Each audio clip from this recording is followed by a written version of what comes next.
Fear is the path to the dark side.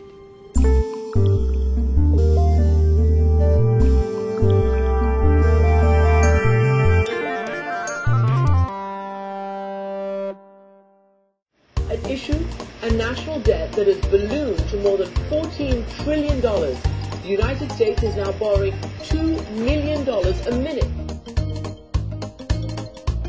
President Obama's options in this debt ceiling fight. In its starkest terms, it's defeat or default, obviously. If we don't raise the debt ceiling, we don't have to default on our debt. Very true point. Let's go to Cliff Bob.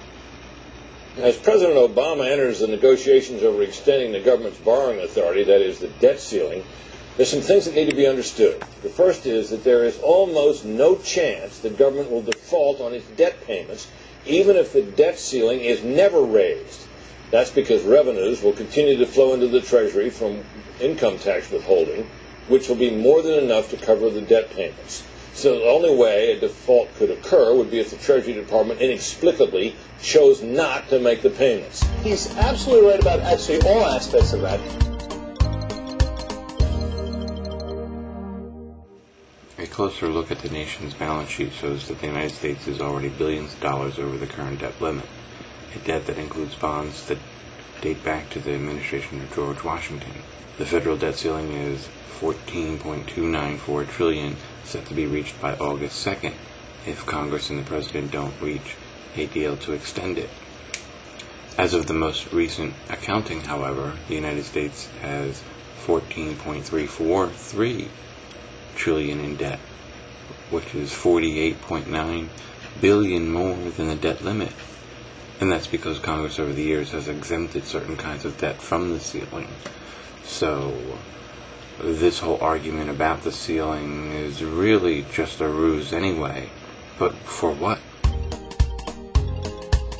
The clock shows the economic time bomb is still ticking toward default 2 weeks from today.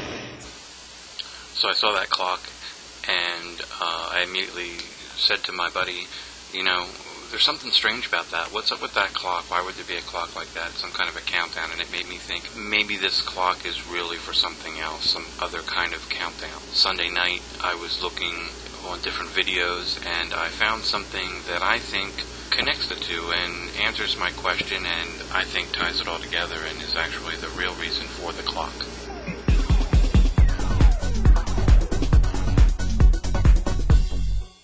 Although Evelyn Rothschild looks like a harmless gray-haired old man, make no mistake about it, Rothschild and his ancestors have handpicked presidents, crashed stock markets, bankrupted nations, orchestrated wars, and sponsored the mass murder and impoverishment of millions.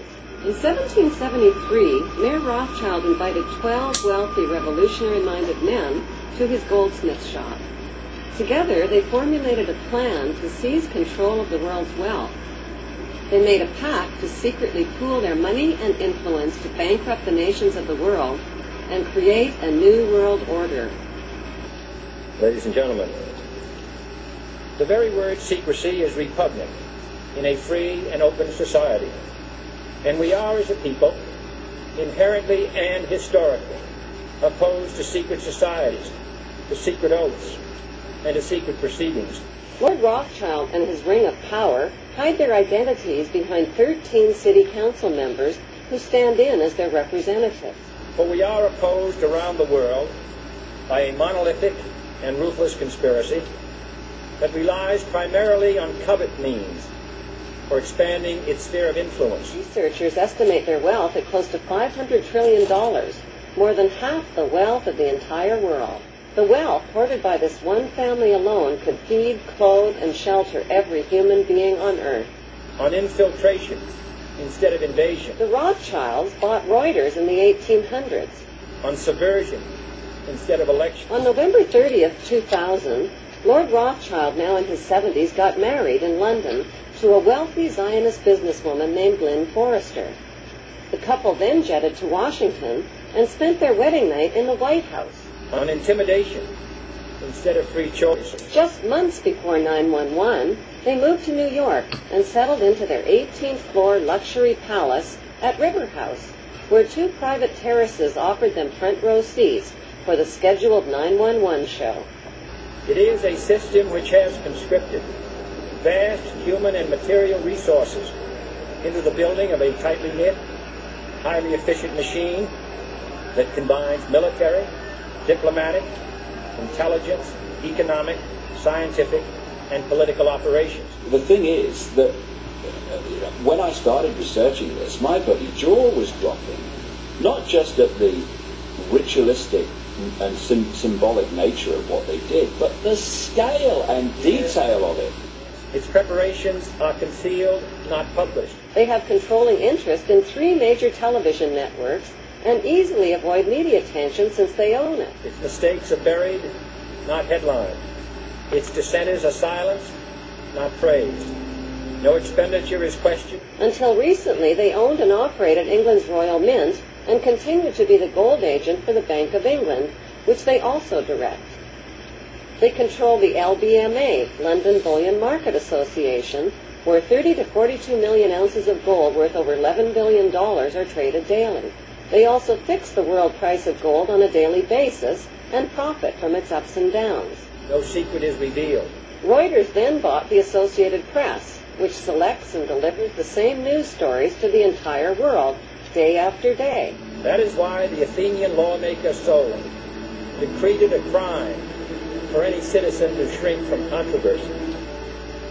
When they do their terrorist events to blame on someone else, they are very ritualistic in nature in terms of when they're done, where they're done, and how they're done. So 9/11, I mean 9/11, what do you dial for an emergency in America? 9/11. You find this so often in these events that they engineer.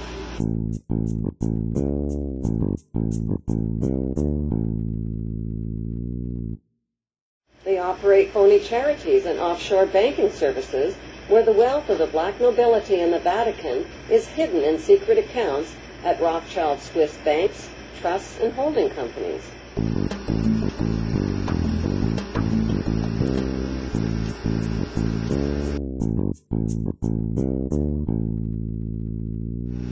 Now, as we look at this, I want to show you as ELENIN comes in and around August 2nd and 3rd, it's going to cross Earth's orbit. And at this point, stereo A ahead should be able to pick up ELENIN as ELENIN rises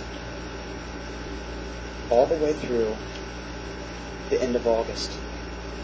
And at this point, stereo B should be catching ELENIN as it rises even further in the ecliptic plane as it approaches. So stereo A and B should, one of the two, pick up ELENIN, as well as SOHO from September 13th on. And keep in mind that they have photos and pictures of the deepest galaxies and stars so far away that they cannot supply you with any fresh proof of ELENIN and what it is, its mass, or anything further as of the moment. As on August 2nd, it will begin to cross the Earth's orbit. And at this point, you should know by the beginning of August, the comet ELENIN is very close. Very close. August 16th is a key day for alignments with ELENIN. For we have a triangulation between the Earth, Mercury, the Sun, Venus, and ELENIN on August 16th into the 17th as the Earth, Mercury, Sun, and Venus align as it comes in to Venus's orbit and then comes closest to the Sun on September 11th. Got to look at the coincidences, so to speak. And on the 13th, it rises above the ecliptic, where it should be clearly visible for all of us. Now, on September 22nd, there is an alignment between Venus, ELENIN, and Earth. And from this point on, it should get very interesting. We will have a great show in the sky from ELENIN and Honda and the other comets that are going to be converging around the same time into October. And on September 26th, ELENIN will be between the Earth and the Sun. And this is where the SOHO picks should be amazing. September 28th, we have an alignment between the Earth, Mercury, and the Sun, with ELENIN right up in the mix there. So around this time is another key date and another key alignment to watch and to bookmark and to come back and look and see what effects it has had on this planet. October 15th, Mars, ELENIN, and Earth align. And on the 16th, ELENIN is at its closest to Earth. And on October 26th, we have Venus, Mercury, and ELENIN aligning, as well as the Sun, Earth, and Jupiter aligning. November 10th, Venus, Mercury, Earth, and ELENIN align. November 21st, the Sun, Earth, and ELENIN align for the last time before it heads on out into space.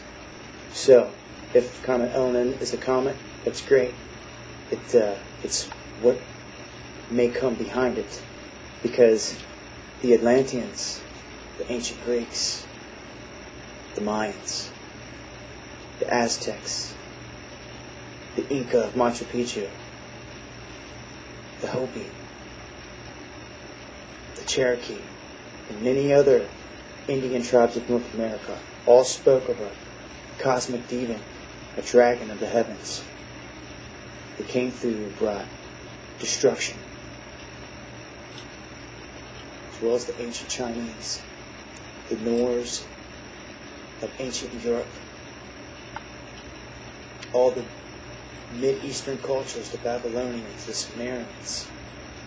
They all spoke of another planet, and they all spoke of a comet that came, and when that comet came, behind it came destruction. Now, I don't know about you, but unlike NASA, unlike the politicians that we deal with today, these people, ancient history, had no right mind to lie to me. And what they say is another body came, following a comet, and destroyed this planet. Our buildings today will not stand a chance. They'll be gone within 100 years of the flood, within 10. As they find warm coral reefs by the polar caps, as the ice melts.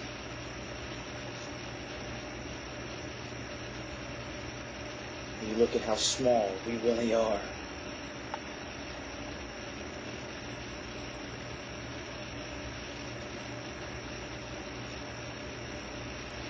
And they find mammoths with fresh flowers in their mouth that were frozen in time.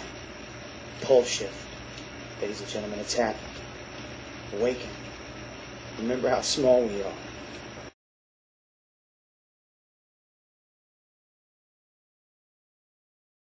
The ancient Mayans, men of knowledge, conceived their time on Earth, their cycle of civilization, to be 5,200 years. Beginning their calendar August 12, 3113 BC, they predicted that on December 24, 2011 AD,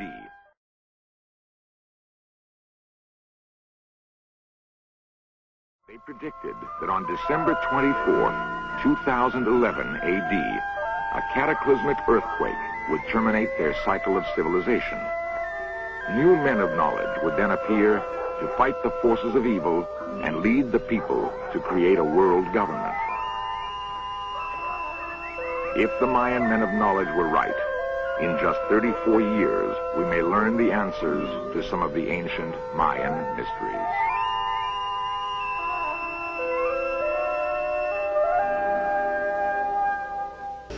I am asking your help in the tremendous task of informing and alerting the American people, confident that with your help, man will be what he was born to be, free and independent.